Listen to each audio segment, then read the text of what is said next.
So who is this guest visitor we have today? Well, his name is Dennis Jones, and he has his beloved companion with him. I had the pleasure of watching Dennis and the dog work at Butte High last year. We drove over just to basically see the dog work. Our school board was interested, and so the reason why we're meeting today is the school board just wanted everybody to have a chance to see the dog, I guess to find out what the dog can do, and then basically just to let you know that periodically throughout the year, the dog will be back on our campus just to basically do a quick search. So it's business as usual, not a big deal, but I think it's great to be able to see what this dog can do. It's very fascinating, obviously the work that Dennis has done with this dog. So at this time, Dennis, come on out and introduce your dog as well.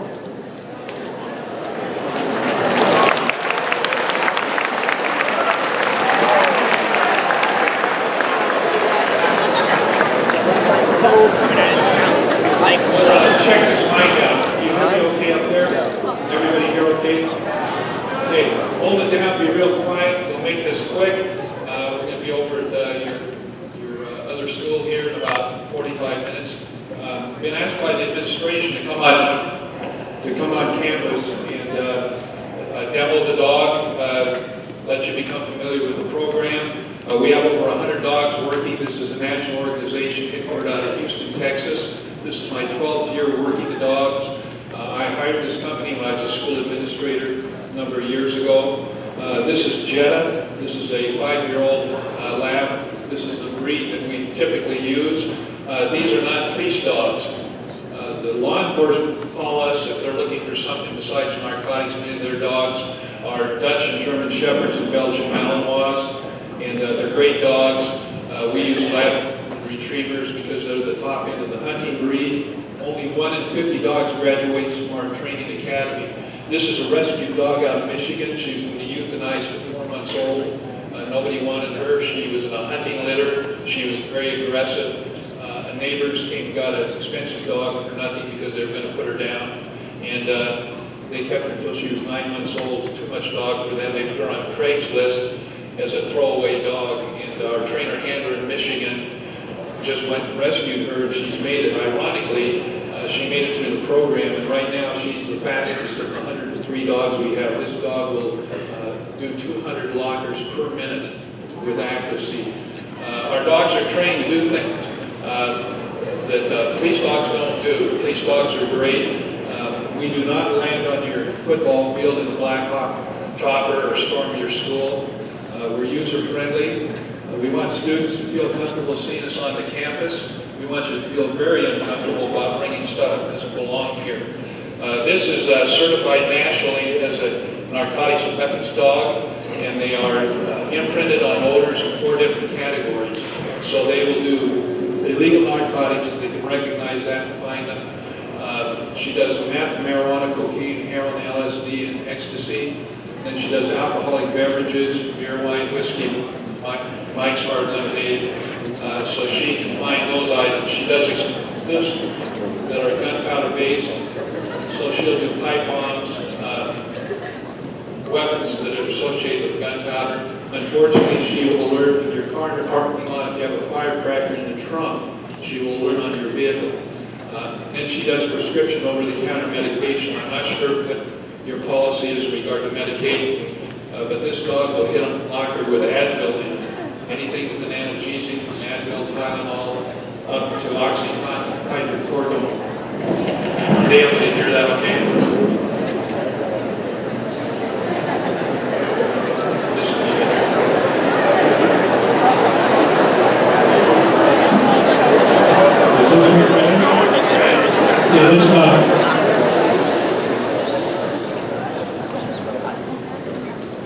Our dogs do passive alerts because they do explosives, so they're not going to scratch your car or your locker. The dog can smell a beer bottle cap outside of a vehicle and alert on it. They can find unopened cans of beer. And the only reason we come onto campus here is to help make this a safe place for you to come every day. We do the same thing in the prisons. We do the prison system. We do the oil rigs in the Dakotas and Wyoming. We were over in Williston the other day where the narcotics users' worst nightmare over there. They lose their job when we come in.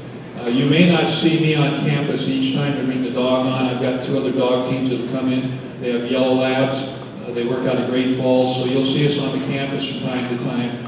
And again, our dogs are user-friendly. When they're not working, we like to have you interact with the dog. If you like dogs, our dogs don't bite. You put your hands in their mouth. They don't bite. When we go into the prison, it's not unusual to hear the comment from inmates as they take their clothes off and handcuff them to have us walk by them, and they'll say it doesn't look like a drug dog because the stereotype narcotics dog is a Dutch and German Shepherd. But these dogs are great hunters. What I'd like to do, so I don't take a lot of your time this morning, is I'm going to have her out in the hallway for a minute, and I'll put a couple orders out and you can watch the dog work. This is a very fast dog. You have to watch her to know what she's alerting on because she'll just sit. So it's sort of anticlimactic when she finds the odor. But I'm going to have him take her out there so she doesn't peek while I put a couple things out.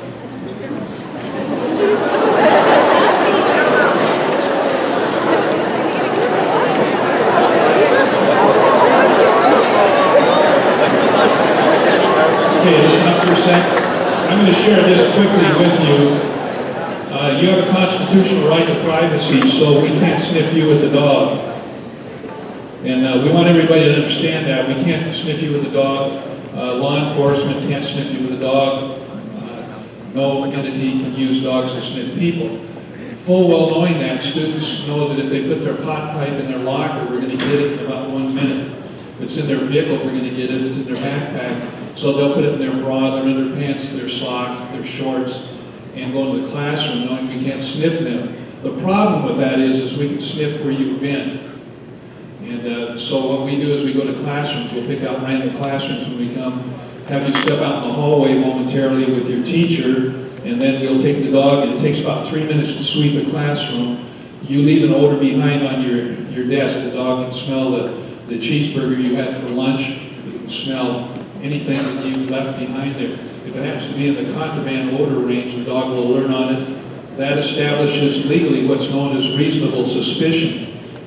We can identify who occupied that space, then we can bring you in and you can be searched.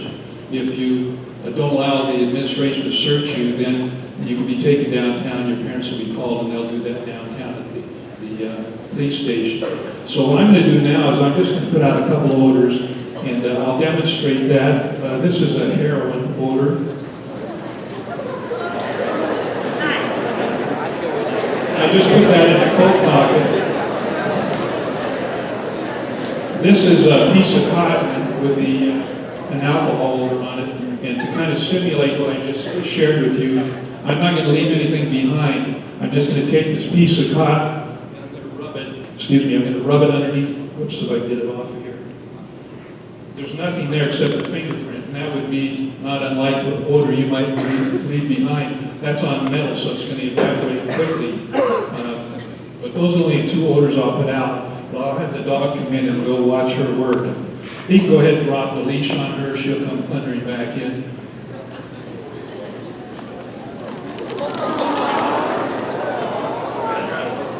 I'm going to set this mic. Maybe I'll give this mic to one of you.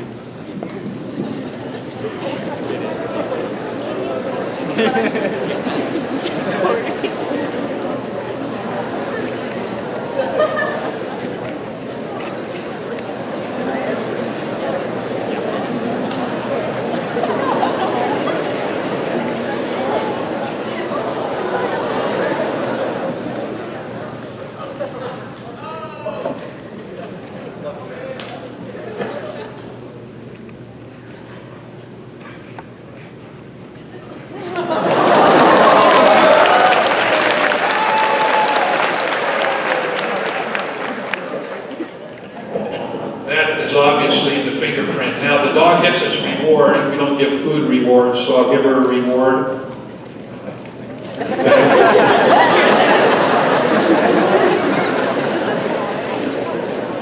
Now to make sure we understand that where the odor is, we ask the dog to sit. Our dogs do hand commands and verbal commands, but if I flatten my hands out, she'll show me where it is. And that's your chair in the classroom. Now let's see if she can find the cocaine. Check. I can direct her. Dogs are the only critter that you can do hand signals with. Go check.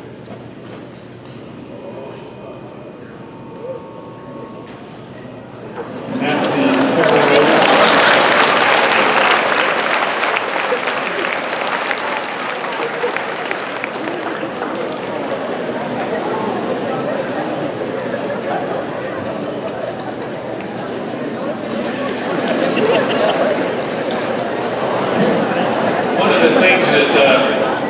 it's been kind of interesting for people as we go into classrooms, particularly young people, is that our dogs are trained to do verbal signals, hand signals. The dog smells 1,000 times better than us.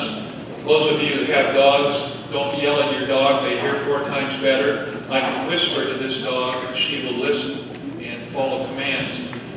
Beyond that, a lot of times in the prison setting, we don't talk. We just direct the dog with our hands. And you can do this with your dog. It just takes some training time. But you can watch her. Obviously, when we do this, that's sit, obviously. That's down. This is stay. We step away with this foot. This is sit, heel. We load aircraft last. We wear the uniform. We don't walk on with the dog because people panic after it's loaded and think there's a bomb squad on board. So, or prison cells, if you don't want your dog to come with you, then we teach the dog to only come and we step with the foot next to him. So if I want her to stay, I just step with his foot. And the dog stays there. And we'll do that when we come into the classrooms because I always step into the classroom and then step back out. When I want her to come with me, I step with the foot next to her.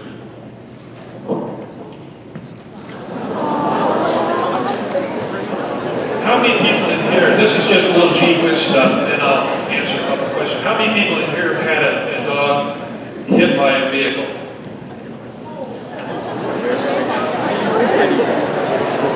They tell us this has a little bit to do with just dog training.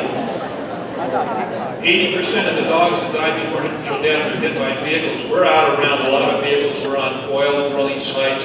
We want to control our dog and pull the dog back. So we just use one command and we put them on a 15-foot rope with a chain for about 15 minutes, and that's the end of the dog running away from us. So if I ask her to come sit heel, she'll do that. You know that she likes this toy, so I'll throw it out there. She would like to get that, but these dogs go to the bathroom on command, so they're not going to get it unless they're told to. Get it. Back. Back.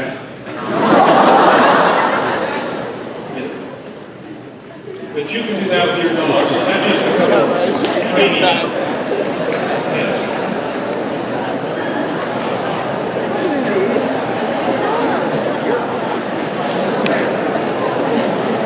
We don't have a lot of time this morning. We're not going to take a lot of time. We want you to be familiar with this program and make good choices. You need to know that any vehicle on school property, as well as your lockers and desks, you already know that, they're subject to inspection. This is private property. This is school district property. So anything in your vehicle, you're responsible for. You drive your dad's pickup truck to school because your car won't start in February. Make sure his shotgun is not under the seat. And I won't go into detail about what the penalty is for having a firearm on campus. You can read that in your student handbook. But be extremely careful. And we're really user-friendly.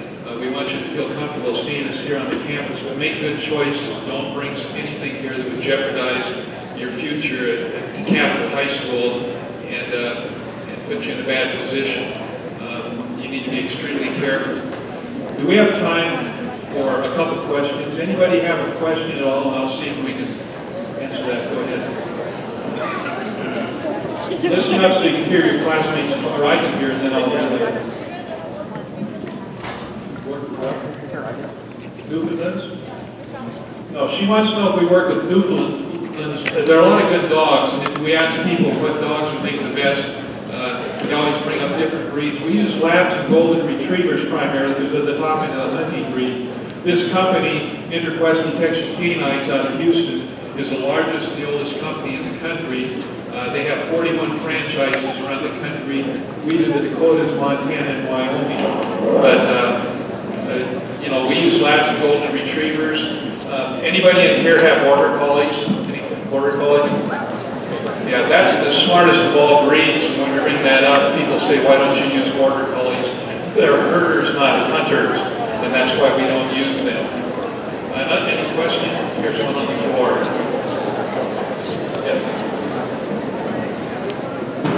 Yeah, she had the question, she wanted to know if the dog can smell, pick up ibuprofen. The dog smells everything. They are intended to do analgesics. Analgesics are painkillers, so she'll pick up baby aspirin, ibuprofen. We're more concerned about hydrocodone, oxycontin. She does Adderall. But those are the odors that the dog is trained to learn on and pick up over-the-counter meds.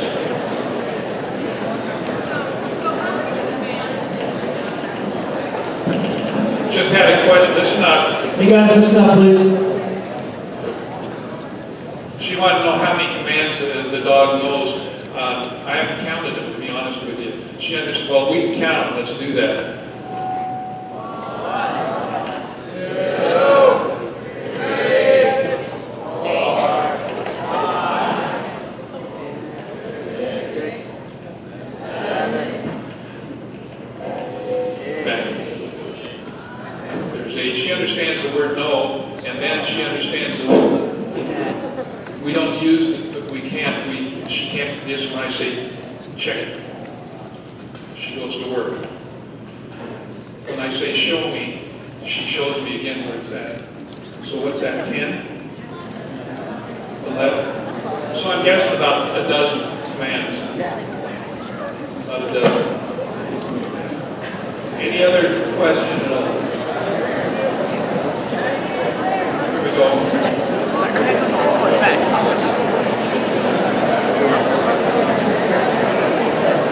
Great question. Listen up. He wanted to know if our dogs will learn on tobacco. They smell it. Our dogs are not imprinted on tobacco. And the reason for that is that if you come from an environment where tobacco is used, the dog is going to hit on your locker, your backpack, your books. I came from a family where both my parents smoked, killed both of them. You want a quick trip to the casket, just stay on the south end of cigarettes. But our dogs do not alert on that. They smell it. It's an invasive odor, and we'd be here till the cows came home if she alerted on tobacco. We need another question. Way up there. Listen up.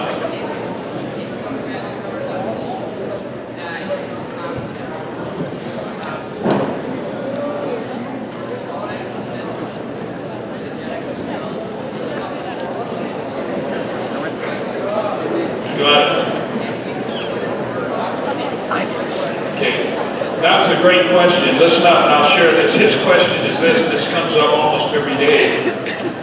Sometimes you don't have any control over the environment you come out of. There's medical marijuana around. There's recreational marijuana around, which is not legal. If you're in a home situation or you're with other people and you're exposed to that odor, come to school. The dog's going to alert on your locker. If your coat is hanging in there, we will call you to your locker, have you open it. You'll probably explain to us that you have a parent or a friend or somebody who smoked marijuana. It's on your clothes. I turn it over to the administration. He deals with that to verify, to make sure that what you're telling us is factual. I'm the finder. I don't yell about the consequences. The school follows the student handbook, and then if it crosses over into law enforcement, your SRO will get involved, and that's how those things are resolved. Any other thoughts? Coming right here. Yes. Okay. Again, what happens if she hits on blocker? We call it innocuous contraband. If we find a 22 spent casing in your locker, we find Advil or Tylenol, we just write down that's what it is. A lot of schools only allow students to have 1 day's medication, whether it be over the counter or prescription meds, but it's not a big deal. If it's a prescription med, make sure that you turn it into the office. I think that's and if you have medication in your vehicle, make sure that it's in a container that has your name on it and it's dated. If not, that's a felony. So just make sure that you have your prescription marked right. Better off leaving it at home unless you need it here at school. How are we doing? Any other? One last question, I understand. Right up here.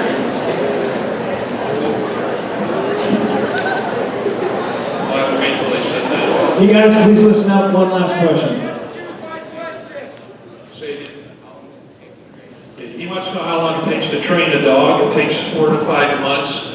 And again, only 1 out of 50 that come into the training academy make it through the process. So I got this dog as a raw dog. Some of the dogs that we get have worked for 2 or 3 months. But this dog I got right after she was trained, and she's worked for me for 4 years now. Well, thank you guys. Made good decisions, good choices, and we look forward to seeing you. All right, let's give Dennis a hand.